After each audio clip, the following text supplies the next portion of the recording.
भगत भक्ति भगवत गुरु चतुर नाम बतुए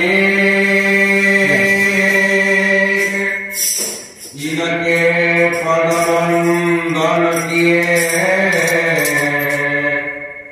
ना सतविघ्न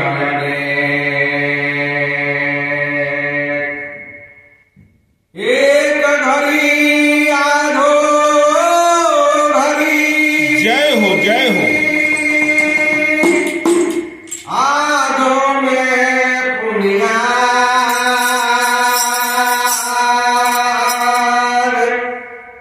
तुलसी संगत साधु के हरे कोटि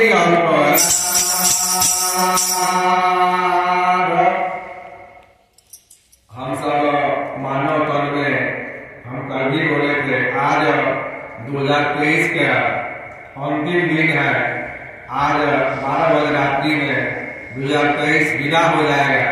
जैसे आज 23 विदा हो रहा है, हम आपके नहीं हम लोग भी धराधाम से विदा होंगे। बस समय का इंतजार है, समय का इंतजार करना चाहिए। और तो आज ही 12 बजे रात्रि के बाद 2024 सन शुरू हो जाएगा। ऐसे तो आता जाता रहता है, ये एक साल में बदल जाता है। देखिए हमारे आपके जो दिन रात्रि है, इस दिन रात्रि से देवताओं के दिन रात्रि भिन्न है। हमारा आज के टाइम से, आज से समय से 12 घंटा का दिन और 12 घंटा की रात्रि, 24 घंटा। ऐसे दिन रात्रि जब 6 महीना बीतता है तो देवता हम सब का दिन है 24 घंटा। एक दिन में 24 घंटा, 12 घंटा दिन और 12 घंटा रात्रि। लेकिन देवताओं का दिन हम सब के दिन से भिन्न है।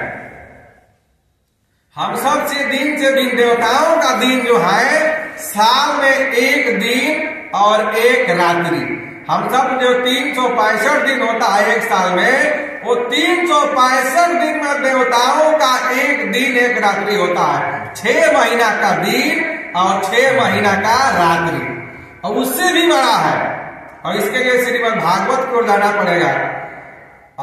जैसे भगवान शिव का उम्र है, विष्णु का उम्र है, जो है कि ऋषि महर्षियों का उम्र है, युग का उम्र है, युगों का उम्र है।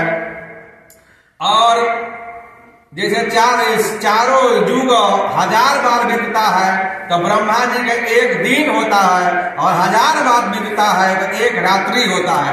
अब उस दिन रात्रि से ब्रह्मा की उम्र 100 वर्ष है।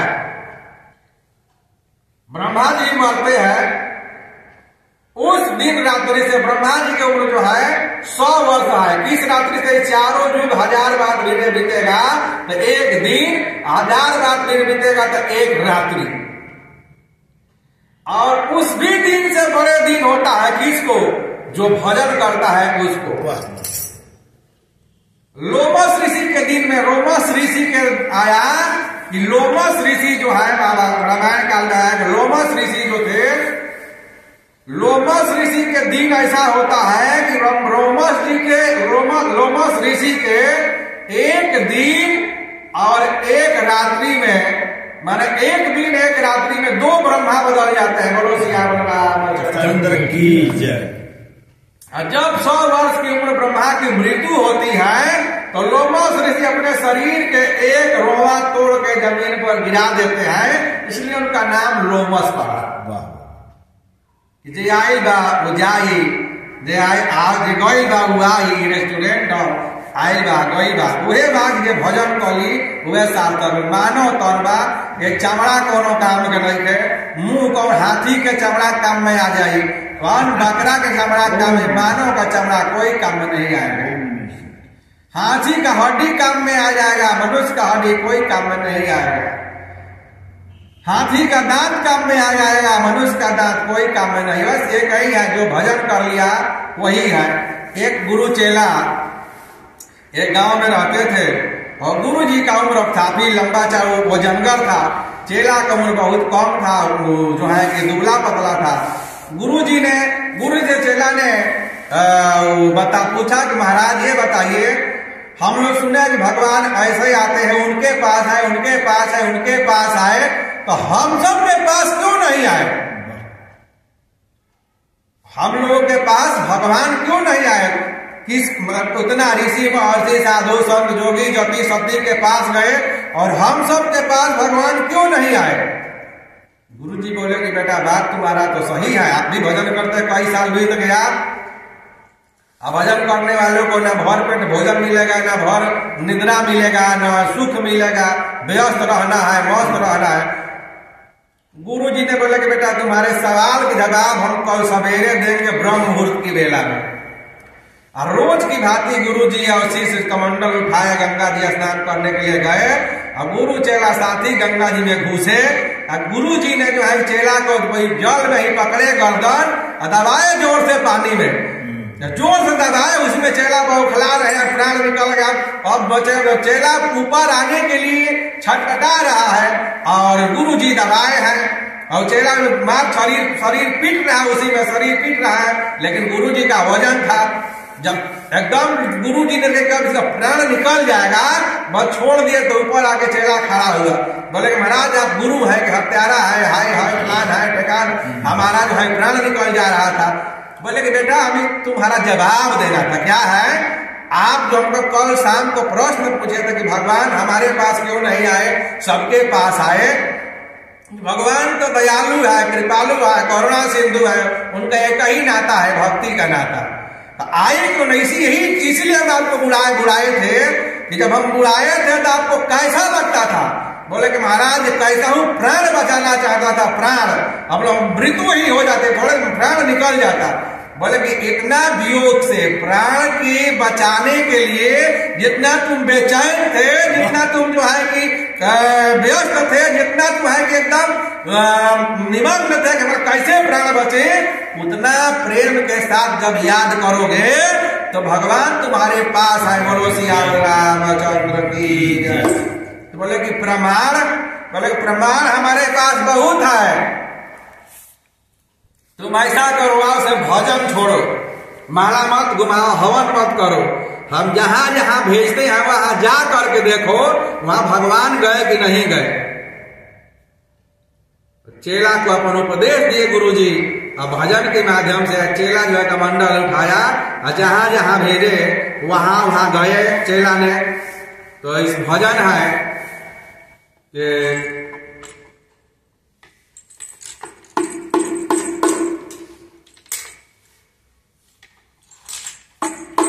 श्री राम जय राम जय जय राम, श्री राम जय राम जय जय राम। कितना करुणा भरी उनकी आंखों में,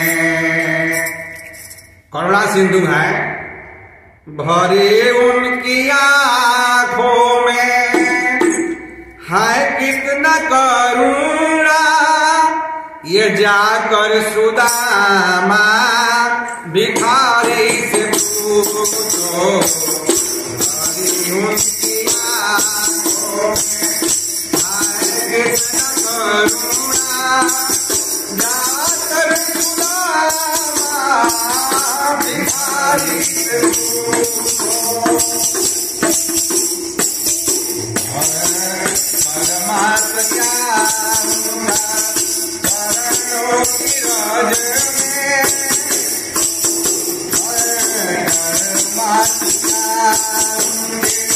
चरणों के राज में जाकर नारी से पूछो, हरी मुझकी आंखों में है कितना करुणा,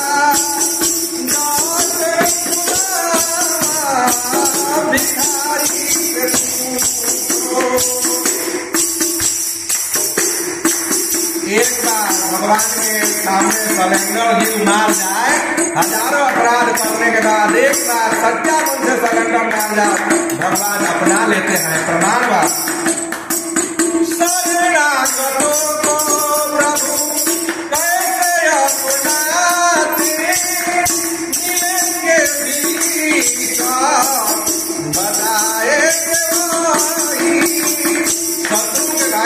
शत्रु के रावण के भाई में लड़ाई में भगवान भी लंका में भी लंका में जाके भगवान शरणागत आए भगवान के सामने भगवान संकेत का भी करो शरणागतों को प्रभु कैसे अपनाते जाकर मिलेगा हमसे पूछो पतितों को कैसे बनाते हैं पावा पतितों को कैसे बनाते हैं पावा जटायु सही गंधारी से पूछो हैं कि हम लहसुन प्याज खाते हैं ये करते हैं वो करते हैं आप लहसुन प्याज खाइए कोई बात नहीं है लेकिन भगवान को जो भोग लगाइए उसका लहसुन प्याज न डालिए वो न डालना नहीं डालना ही आपको अच्छे दिशा की ओर पहुंचा देगा भगवान को कभी नहीं भूलना चाहिए आप लहसुन प्याज खाइए भगवान को दाल रोटी का भोग लगा दीजिए भगवान का दूध रोटी का भोग लगा दीजिए ये दूध रोटी ही आपको लहसुन प्याज खिला देगा ये दूध रोटी आपको बुराई को छोड़ा देगा पति को कैसे बनाते हैं जटायु सही गंधारी से पूछो बड़ी उनकी आँखों में आएगी करुणा जान खुदा भिखारी से पूछो भगवान सुनते भी हैं जो दिल से पुकारता है उसको जैसे हम पुकारे वैसे ही भगवान हमको भी पुकारते हैं तो ही बुलाते हैं प्रभु कैसे सुनते हैं दुखियों की आहें प्रभु कैसे सुनते हैं दुखियों की आहें तुम्हें याद होगा राजा बोली की कहानी निराधार को कैसे बनाते निराधार को कैसे बनाते ये प्रश्न दुलारी से पूछो भरे उनकी आँखों में है कि न करुणा जाकर खुदा भिखारी से पूछो किसी भी बात जाएंगे कचहरी में कोर्ट में ऑफिस में तो राशन कार्ड रहेगा राशन कार्ड के आधार कार्ड लगता है भगवान के साथ आधार कार्ड लगता है प्रेम का कार्ड भक्ति का कार्ड ये द्रौपदी से पूछा जाए तो भगवान दिखाई देते हैं साड़ी बड़का है साड़ी है कि नारी है नारी है कि नारी है साड़ी है कि नारी है शासन दिया आधार के आधार बना दिए निराधार का राधा कैसे बनाते ये प्रश्न दुलारी से पूछो भरे उनकी आँखों में है न करुणा जाकर खुदा भिखारी से पूछो भगवान दया सिंधु है कृपा सिंधु है क्षीर सागर में विनाश करते हैं देखिए कोई कोई कहता है भगवान क्षीर सागर में रहते हैं भगवान के पास दूध कहाँ से अब भगवान के पास दूध नहीं होता तो इतने जीव जन्म लेते हैं जन्म से पहले किसी भी माँ के स्तर में दूध नहीं आता है चाहे जो भी जीव हो जन्म लेते ही हर माँ के स्तर में दूध आ जाता है और जैसे वो जीव फल पाने लगता है फल पाने लगता है भगवान कनेक्शन काट देते हैं दूध से बात वही है कि नहीं हर माँ के स्तर में दूध आ जाएगा जन्म से पहले जन्म हो सही दूध आ जाएगा और जहाँ वो जीव दूध से आना हुआ भगवान कनेक्शन काट देते हैं तो क्षीर सागर है क्षीर सागर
है कि एक नयन तजित देव भवानी। भगवान शिव कहते हैं कि हे देवी, जयंत ने उनके माता सीता के अस्तर में चोट मारा। वाल्मीकि रामायण के अनुसार राम चरित मानस अवतार सीता शरण चोट हरिभागा। रामायण में आदित्य ग्रंथ है, बाबा तुलसी ने उसको छिपाए, बोले सीता जी के चरण में चोट मारा। सब छोड़ क्षमा कर दे भगवान। समाचीलता समाची शीलता उनमें इतना भरी है, मिल बताए कि भृगुमुनि सब जानते हैं। भृगुमुनि भगवान क्षीर सागर में सोए हैं, अब जा करके भृगुमुनि से मारे 1 लाख जोर की छाती पर। भगवान ने भृगुमुनि के पैर दोहराने लगे। बोले कि महाराज ये मेरा छाती जो है वज्र है, वज्र कहीं आपके कोमल पैर में कहीं चोट नहीं आ गया। रहीम कवि लिखे क्षमा बरन को चाहिए, छोटन को अपराध, कह रहीम हरि को का घटे, जो भी मारेला। भगवान समाचीलता